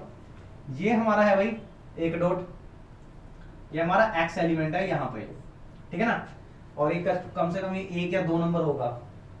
दूसरा है हमारा वाई एलिमेंट, ये रहा टॉप पर, ठीक है, ये हमारा लगभग 10 से थोड़ा सा ज्यादा आ रहा है। ठीक है, थर्ड एलिमेंट हमारा है जेड एलिमेंट, ये हमारा जेड एलिमेंट है, ये आता है लगभग 20 के नियर बाय। ठीक है, ये हमारा पी एलिमेंट है भाई, ये कम से कम आता है भाई 40 से थोड़ा सा पहले आ रहा है भाई, और मेरी ड्राइंग इतनी अच्छी है तो वो 40 पे आ रहा है। ठीक है, तो मैं तो दोबारा बता देता हूँ, ये लगभग थोड़ा सा ये 40 से पहले आ रहा है, ये आ रहा है हमारा लगभग 60 से पहले, 50 और 60 के पहले। ये हमारा हो गया पी, ये हमारा हो गया क्यू। ठीक है, अब क्वेश्चन क्या देखते हैं भाई, क्वेश्चन ए पार्ट में आपको दिख रहा होगा, क्लियरली विजिबल है। चलिए डिस्कस कर लेते हैं एक बार। क्या what happen to the atomic radius as you move या as you go from 3 to 10 and 11 to 18। भाई 3 to 10 हमारा 1 यहां आता है, 2 यहां आता है, 3 4 यहां आता है। ठीक है, उसके बाद ये हमारा इस तरीके से चलेगा यहाँ पे 10 तक, फिर 11 हमारा यहां आता है, ये चलेगा 18 तक, आर्गन तक। समझ गए? तो यहां से दिया है उन्हें 18 तक 11 से, और 3 to 10 यानी ये वाला, यानी सेकंड पीरियड और थर्ड पीरियड। समझ गए? अब वो कह रहा है कि जैसे हम थर्ड से 10 या 11 से 18, यानी दोनों केसेस में हम क्या कर रहे हैं, लेफ्ट से राइट की तरफ जा रहे हैं पीरियड्स में। तो बोल रहा है कि एटॉमिक रेडियस कैसे चेंज होती है। सो भाई सिंपल भाई, जो एटॉमिक रेडियस है इसको पूरा एक्सप्लेन कर देते हैं। चलो, एज वी मूव, अब क्वेश्चन में 3 to 8 दिया तो उसको मेंशन कर लेते हैं। As we move from 3rd to 8 element and क्या कर दिया भाई 11 to 18 element, it means as we move left to right in a period, left to right in a period, तो लेफ्ट टू राइट जब हम चलते हैं भाई तो क्या होगा, लेफ्ट से राइट चलने में नंबर ऑफ इलेक्ट्रॉन्स इंक्रीज होंगे, नंबर ऑफ प्रोटॉन भी इंक्रीज होंगे, बट शेल सेम रहेगी। तो शेल सेम होने से क्या होगा, इलेक्ट्रॉन उसी शेल में रहेंगे, और उसी शेल में रहने की वजह से क्या होगा भाई, पॉजिटिव चार्ज तो बढ़ ही रहा है, यानी अफेक्टिव न्यूक्लियर चार्ज इंक्रीज हो जाएगा। As we move left to right in a period, effective nuclear charge increases. और अफेक्टिव न्यूक्लियर चार्ज इंक्रीज से होने से क्या होगा भाई, शेल सेम है, इलेक्ट्रॉन्स 11 हो, 12 हो, 13, 14, 15 हो, वो उसी शेल के अंदर है। अफेक्टिव न्यूक्लियर चार्ज होने से पॉजिटिव चार्ज ज्यादा ये इलेक्ट्रॉन्स को क्या करेगा, अपनी तरफ अट्रैक्ट करेगा। And effective nuclear charge increases which attract outer electrons, hence atomic size और एटॉमिक रेडियाई डिक्रीजेस। यानी पीरियड्स में चलते हैं तो भाई, पीरियड्स में यानी लेफ्ट से राइट चलेंगे तो रेडियाई डिक्रीज हो जाएगी। और एक शॉर्टकट और बताता हूं, जो चीज पीरियड में डिक्रीज होगी ना भाई, वो ग्रुप में इंक्रीज हो जाएगी। आंसर पता ना पता, शॉर्टकट बता दिया ये कि इधर इंक्रीज हो रही है जो चीज, वो इधर डिक्रीज होगी ग्रुप में, ठीक है ना। पूरा शॉर्ट बनाऊंगा मैं इसके लिए अलग से। Locate the element of the periodic table that create the major peak. Major peak यानी पीक पर कौन कौन से एलिमेंट है, आ गया क्वेश्चन भाई इस पे लो। आपको पूछ रहा है भी पीक पे कौन कौन से एलिमेंट है, अभी लगभग 1 पे या 3 पे होगा, तो एक्स एलिमेंट आपका हो सकता है भाई लिथियम, ठीक है। अच्छा वाई हमारा 10 से थोड़ा सा ज्यादा है, तो ये हो सकता है आपका सोडियम। जेड आपका 20 से के आसपास है, ये हो गया आपका भाई पोटेशियम। पी और क्यू, तो देखो अब वो पूरा याद करना, हेलिना ने करी रब से फरियाद, तो ये हो गया आपका रुबिडियम, और क्या हो गया आपका सीजियम। ये आपका ग्रुप 1 एलिमेंट है सारे के सारे ये, ठीक है ना। चलो ये आंसर हो गया, ग्रुप 1 एलिमेंट लिखने इसके अंदर 1 मार्क्स में दिया हुआ है। Identify the trend that is demonstrated in the graph.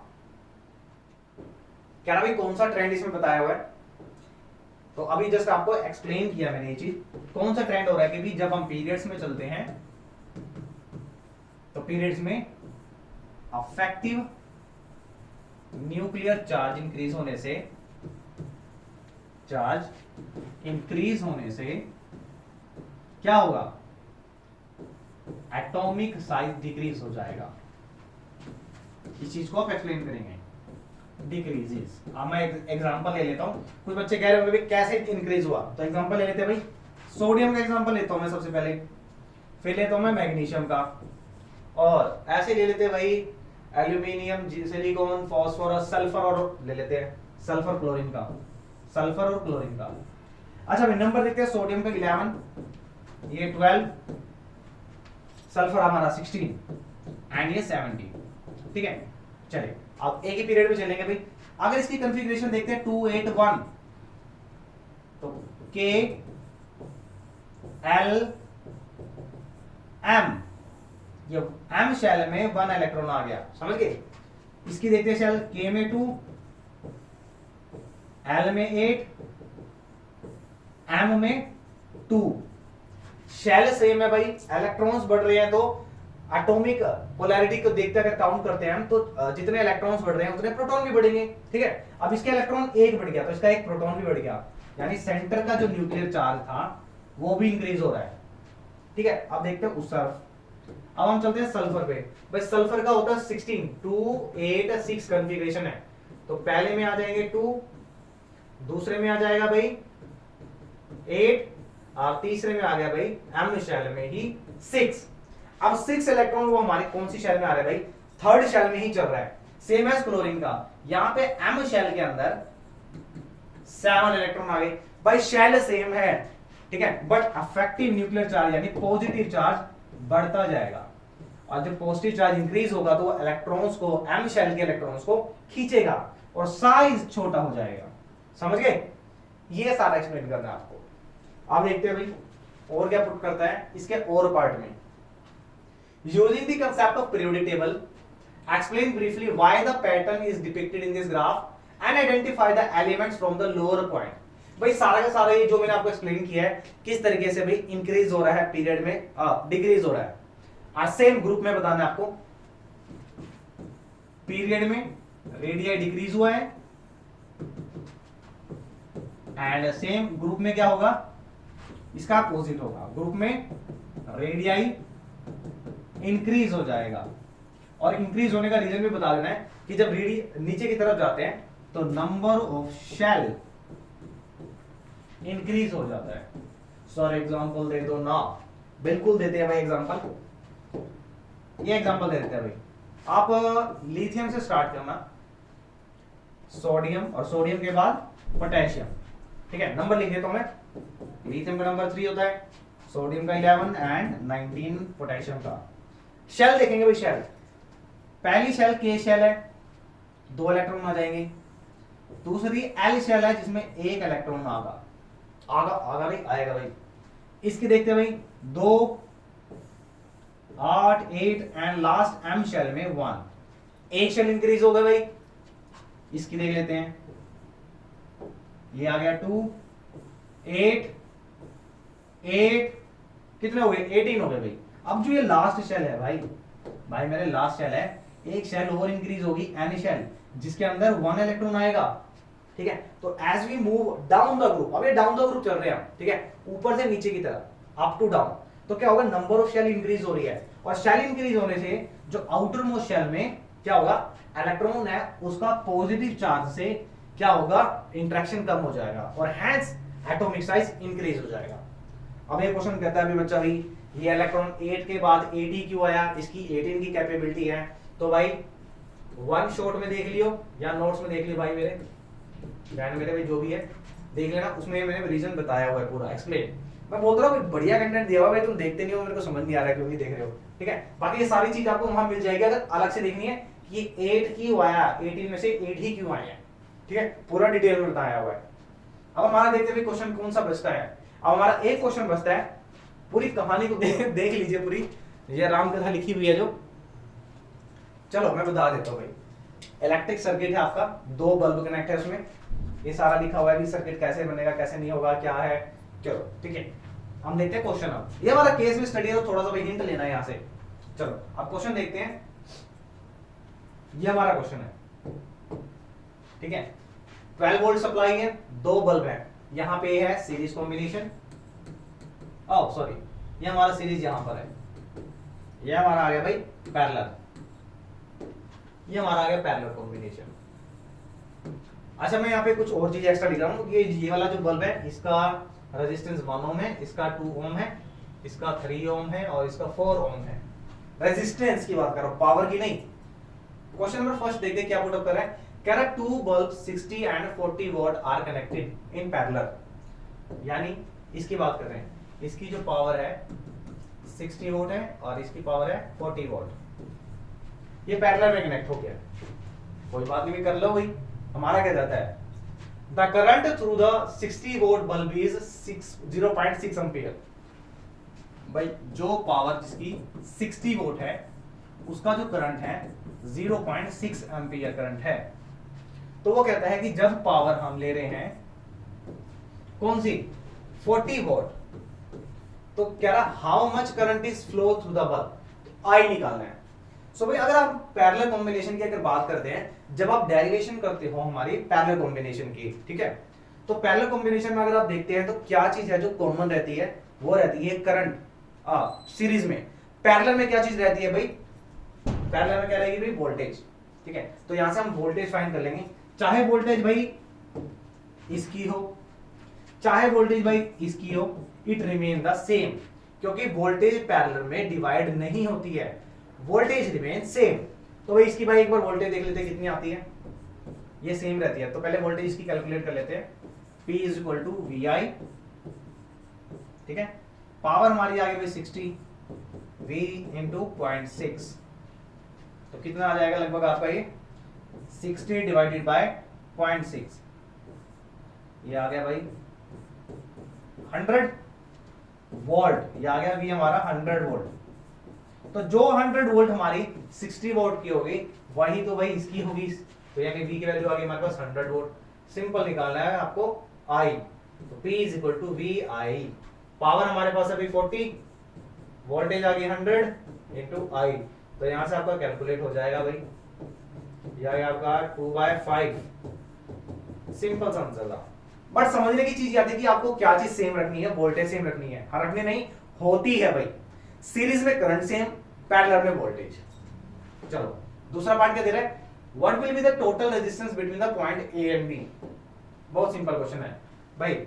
ये हमारा ए और बी है, कितना रेजिस्टेंस होगा, ये पैरेलल में है तो 1/1 प्लस 1/2 कितना होगा भाई, ये आ गया हमारे पास 2 + 1 3/2। ये हमारे 1/rp की वैल्यू आई है, तो rp की वैल्यू हो जाएगी भाई 2/3 ओम।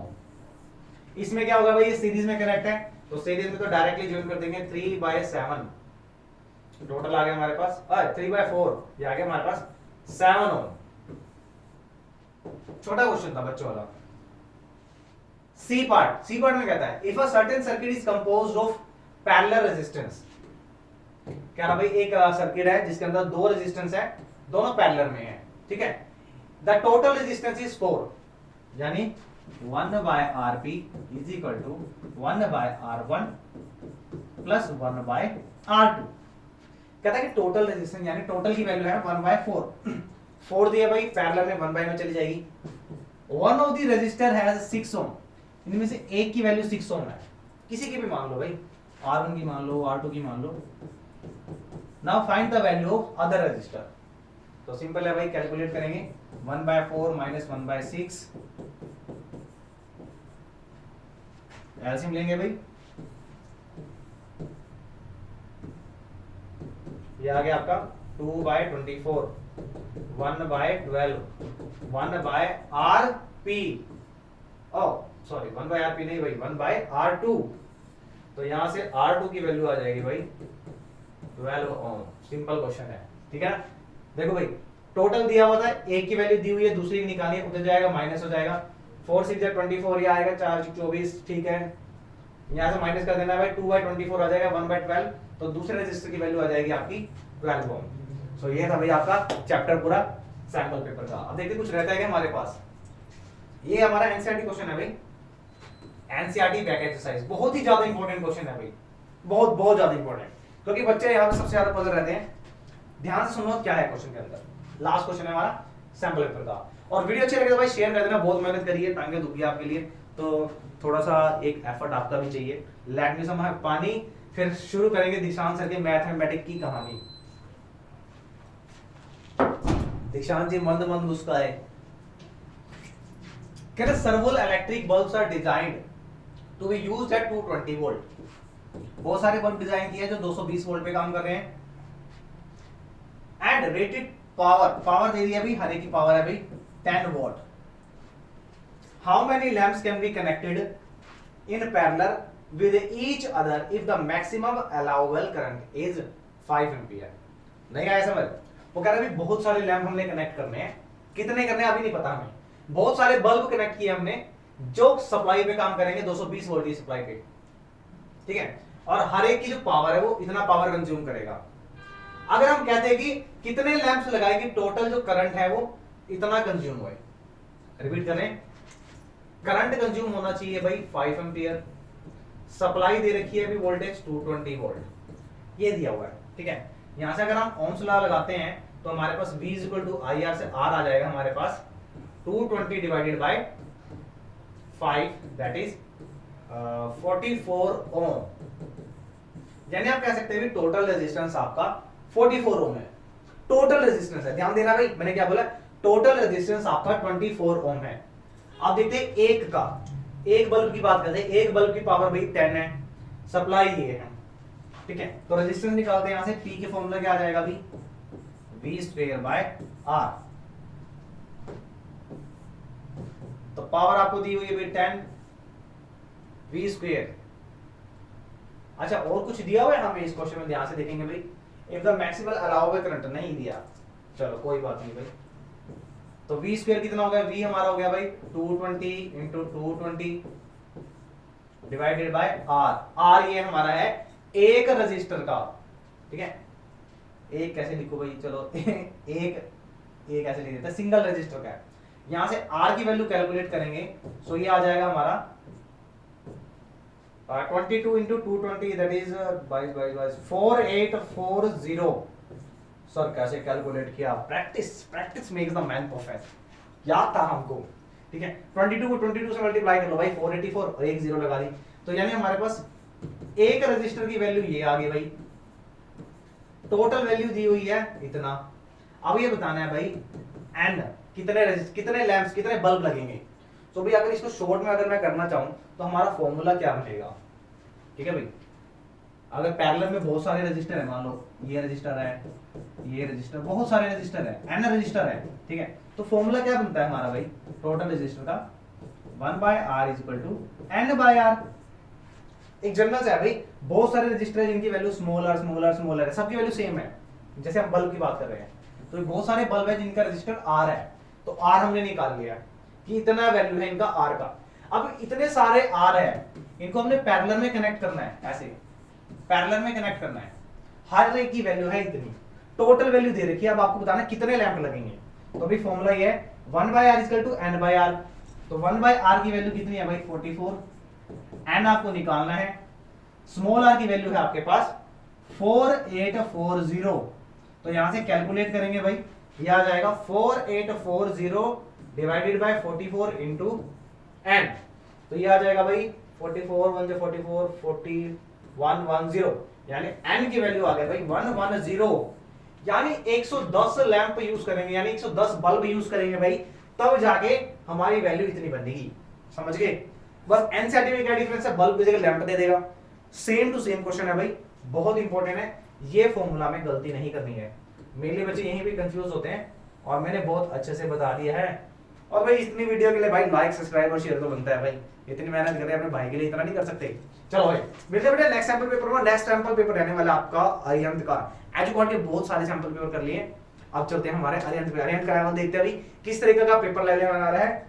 पीडीएफ के लिए पीडीएफ चाहिए ना, बिल्कुल चाहिए पीडीएफ। तो भाई टेलीग्राम चैनल को ज्वाइन कर लेना, टेलीग्राम चैनल केमिस्ट्री गुरुजी फाउंडेशन। और मैं इसमें आपको चैनल का लिंक दे दूंगा भाई, ठीक है। पीडीएफ आपको व्हाट्सएप पे भी चाहिए, व्हाट्सएप पे मिल जाएगी, बट टेलीग्राम पे सबसे पहले मिलेगी आपको विद सोल्ड वाली भी मिल जाएगी आपको, ठीक है। सोल्ड और अनसोल्ड दोनों मिल जाएगी। चलो मिलते हैं बेटा नेक्स्ट वीडियो में। टाटा बाय बाय, अपना ख्याल रखिए। Have a nice day, bye bye.